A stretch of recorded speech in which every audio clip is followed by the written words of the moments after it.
अस्सलाम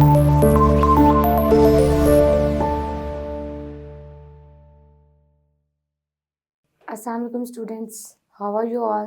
hope you all are fine and doing well. जैसा कि हमने अपना फर्स्ट चैप्टर स्टार्ट किया हुआ था, इसमें अब लास्ट टॉपिक हमारे पास रह गया है जो कि मॉडर्न टेक्निक्स इन ज्योग्राफी है। आज हम अपने लास्ट टॉपिक के फर्दर हाफ या फुल हो सके तो फुल पॉइंट्स को डिस्कस करेंगे और इसको एंड करेंगे। आज का हमारे पास टॉपिक है मॉडर्न टेक्निक्स इन ज्योग्राफी। जैसे कि हम देख रहे हैं कि हमारे पास आजकल दुनिया जो है वो आहिस्ता आहिस्ता तरक्की करती जा रही है। न्यू से न्यू इन्वेंशंस आ रही है, नई नई चीज़ें ईजाद हो रही हैं। दिन ब दिन जो साइंस है उसने बहुत ज़्यादा तरक्की कर ली है। इसी तरह जो ज्योग्राफी है इसमें हमारे पास ज़मीन को साइंटिफिक तरीके से मेजर करने के लिए डिफरेंट टेक्निक्स, डिफरेंट इंस्ट्रूमेंट हमारे पास डेवलप हो गए।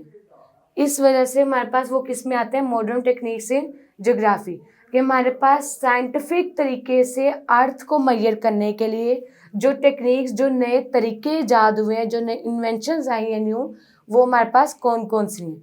इसमें हमारे पास 4 डिफरेंट इन्वेंशंस है। सबसे पहले मैं आपको उनके बारे में बता दूं। फर्स्ट हमारे पास आती है GIS। GIS मतलब G for geographic, I information and S stand for system. First हमारे पास टाइप के आगे जियोग्राफिक इंफॉर्मेशन सिस्टम। इसी तरह हमारे पास सेकंड टाइप आ गई GPS। GPS हमारे पास आती है जियोग्राफिक पोजीशनिंग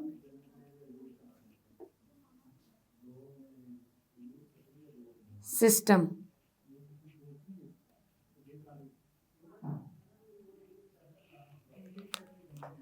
नेक्स्ट हमारे पास इसी तरह आ गई remote sensory. GIS, GPS, remote sensory और फोर्थ वन हमारे पास कौन सी आ गई, गूगल मैप।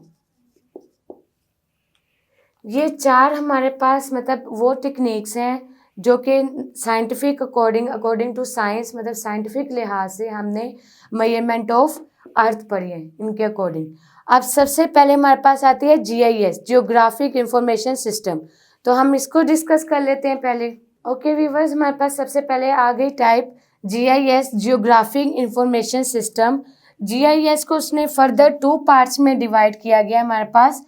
सबसे पहले G फॉर जियोग्राफिक, एक हमारे पास जियोग्राफिक में इसको डिवाइड किया गया है, और नेक्स्ट हमारे पास किस में डिवाइड किया गया है, इंफॉर्मेशन सिस्टम के अंदर।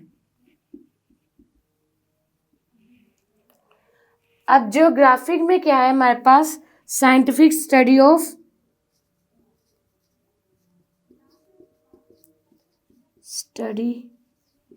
Of earth. इसी तरह इंफॉर्मेशन सिस्टम में हमारे पास क्या आ जाता है, जैसे कि आपके पास इसमें 3 आती हैं हमारे पास कैटेगरीज। सबसे पहले आता है इसमें लोग, पीपल। नेक्स्ट इसमें आता है हमारे पास हार्डवेयर एंड सॉफ्टवेयर।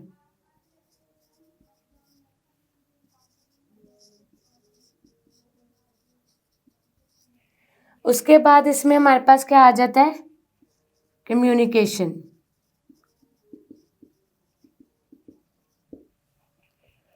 सबसे पहले आपको मैं GIS के बारे में बता दूं कि GIS जो है वो फर्दर जो 2 टाइप्स में डिवाइड किया गया है, उसके अंदर हमारे पास कौन कौन सी चीज़ें आती हैं। जैसे कि हमारे पास ज्योग्राफिक आ गया। ज्योग्राफी में हमारे पास इसका मीनिंग आपने फर्स्ट लेक्चर में टॉपिक के साथ पढ़ा था कि साइंटिफिक स्टडी ऑफ अर्थ की साइंस के लिहाज से, अकॉर्डिंग टू साइंस जो स्टडी होती है वो हमारे पास किस में आ जाती है, ज्योग्राफी में।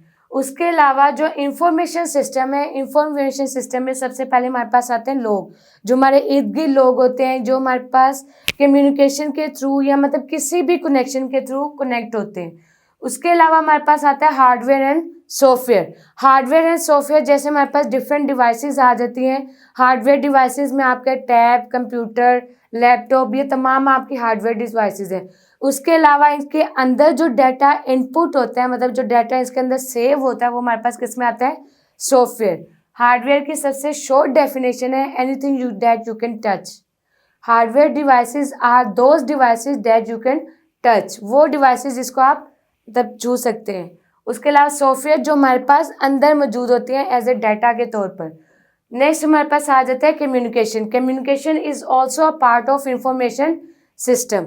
ये हमारे पास GIS की मतलब एब्रीवेशन है कि GIS जियोग्राफिकल इंफॉर्मेशन सिस्टम के अंदर ये 3 चीज़ें हमारे पास आती हैं। अब हम पढ़ते हैं कि GIS किस तरह से डिफरेंट टाइप्स या डिफरेंट चीज़ों में कनेक्टेड है और वो किस लिए इस्तेमाल किया जाता है, उसके आगे रिसोर्सेज कौन कौन से हैं। हमारे पास जो GIS है, इसके आगे से फर्दर पढ़ते हैं कि ये किस तरह से डाटा स्टोर करता है या इसके अंदर कौन कौन सी फर्दर कैटेगरीज आती हैं और ये आगे इनके रिसोर्सेज कौन कौन से हैं। जैसे हमारे पास आ गया सबसे पहले जो जियोग्राफिकल GIS है, जियोग्राफिकल इंफॉर्मेशन सिस्टम, ये सबसे पहले डाटा को इनपुट करता है। सबसे पहले ये डाटा को इनपुट करता है, मतलब अपने अंदर सेव करता है, अपने अंदर लेके जाता है। उसके बाद ये डाटा को स्टोर करता है। After the स्टोरेशन of data, data को स्टोर करने के बाद ये आगे फर्दर किस कैटेगरी में मूव होता है? सबसे पहले इसने इनपुट किया, फिर उसको स्टोर किया, उसके बाद ये डाटा को फेच करता है, मतलब उसको हासिल करता है, गेन करता है कि आखिर मतलब जो डाटा मेरे अंदर आया है वो किस तरह का डाटा है या उससे रिलेटेड क्या क्या इंफॉर्मेशन है। फेचिंग करके उसके बाद ये मैनिपुलेट करता है। मैनिपुलेट मीन्स चेंज, ये उसके अंदर चेंजिंग लाता है कि इसके अंदर फर्दर क्या किस तरह की या कैसे चेंजिंग होनी चाहिए, ये चेंज करता है। उसके अलावा डाटा को चेंज करने के बाद, मैनिपुलेट करने के बाद डाटा को एनालाइज करता है। After the analysation it give us output, ये हमें आउटपुट दे देता है। डाटा को एनालाइज करने के बाद लास्ट इसका स्टेप होता है आउटपुट, कि ये हमारे पास आउटपुट देता है। सबसे पहले इनपुट करता है एक डाटा जो इसके अंदर इनपुट किया जाता है, स्टोर किया जाता है। उसके अलावा उस डाटा को ये फेच करता है, मतलब गेन करता है कि मुझे जो डाटा मिला है वो आइदर किस तरह का डाटा है। फेचिंग के बाद ये उसी डाटा के अंदर चेंजिंग्स करता है कि हमारे पास जो यूज़र की डिमांड है या अकॉर्डिंग टू वो हमें क्या कहना चाहिए, हमसे क्या मतलब चेंजिंग मांग रहे हैं। चेंज करने के बाद उसको एनालाइज करता है और फिर हमें आउटपुट देता है।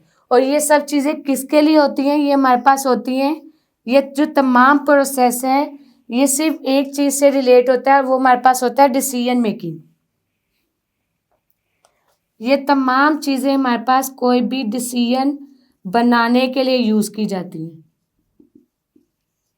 मतलब कोई भी डिसीजन लेने के लिए हमारे पास ये यूज़ करता है। डिसीजन मेकिंग के लिए ये तमाम मतलब प्रोसेस से गुजरता है। आफ्टर द डिसीजन मेकिंग, ये कि मतलब डिसीजन लेने के बाद कि डिसीजन इसे ले लिया, डिसीजन के बाद ये उसको फर्दर किस किस कैटेगरी में डिवाइड करता है, हमारे पास वो आ जाती हैं। जैसे अगर आपने लैंड की इंफॉर्मेशन लेनी हो, किसी भी लैंड की मतलब आपने इंफॉर्मेशन लेनी हो, उसके बारे में जानना हो, तो ये उसके बारे में आपको बताता है। किसी भी एडमिनिस्ट्रेटिव डिपार्टमेंट के बारे में आपने जानना हो, ये उसके बारे में आपको बताता है, एडमिनिस्ट्रेटिव डिपार्टमेंट। उसके अलावा ये डिसीजन लेने में ये आपको ट्रांसपोर्टेशन में हेल्प करता है कि एक जगह से दूसरी जगह आपने मूव ऑन होना हो तो किस तरीके से या किन तरीकों से उसके अंदर क्या क्या चेंजिंग ला के आप ट्रांसपोर्ट कर सकते हैं। ट्रांसपोर्टेशन।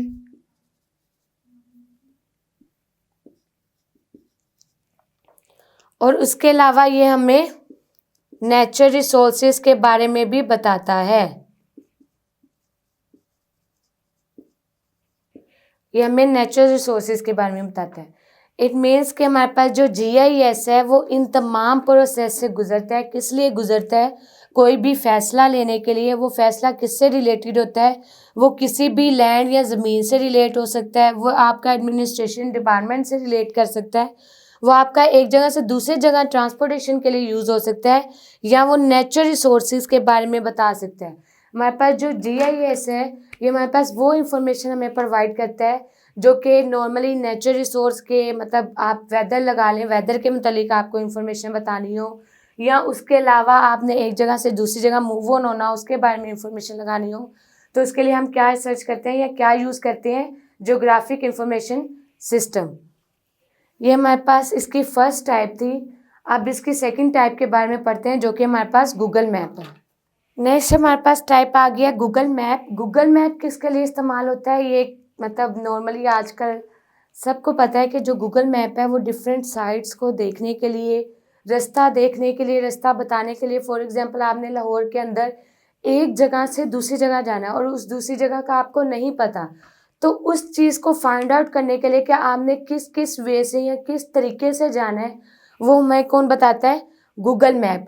गूगल मैप एक आपका ऐसी टेक्निक, एक ऐसा आपकी इन्वेंशन है जिसके ज़रिए आपने दुनिया के किसी भी रीजन या एक प्रोविंस से दूसरे प्रोविंस में या एक जगह से दूसरी जगह जाना हो तो उसके गूगल मैप के ज़रिए आप इजीली जा सकते हैं, पहुंच सकते हैं। फॉर एग्जांपल मिसाल के तौर पर जैसे आप ले लें कि अगर आपने लाहौर की एक जगह से सब्ज़ाजार से आपने किसी दूसरे इलाके में जाना है, सब्ज़ाजार से आपने DHA में जाना है, DHA के फेज़ 6 और PIE हाउसिंग सोसाइटी में आपने अगर जाना है, तो उसके लिए आप किसको सर्च कर सकते हैं, गूगल मैप। गूगल मैप में जो आगे फर्दर मतलब उसमें अपनी लोकेशन डाल के या जिस लोकेशन डेस्टिनेशन पे आपने पहुंचना है वो आप इजीली पहुंच सकते हैं। सो ये किसके लिए यूज़ होता है, आपका डिफरेंट साइट्स के लिए। ये डिफरेंट साइट्स के बारे में आपको बताने के लिए यूज़ होता है। उसके अलावा रोड्स के बारे में आपको बताना मतलब रोड्स के बारे में इंफॉर्मेशन लेनी हो उसके लिए यूज़ हो सकता है, या किसी डेस्टिनेशन पे आपने पहुंचना हो तो उसके लिए यूज़ किया जाता है।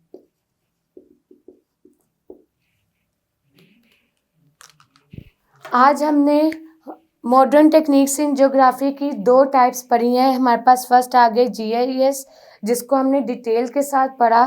सेकंड हमारे पास आ गए गूगल मैप। आई होप, उम्मीद है कि आपको अच्छे से समझ आई होगी, लेकिन फिर भी अगर आपको अच्छे से समझ ना आई हो या कोई भी क्वेरी हो आपकी तो आप कमेंट बॉक्स में इजीली पूछ सकते हैं। फिर मुलाकात होगी न्यू टॉपिक के साथ। अल्लाह हाफिज़।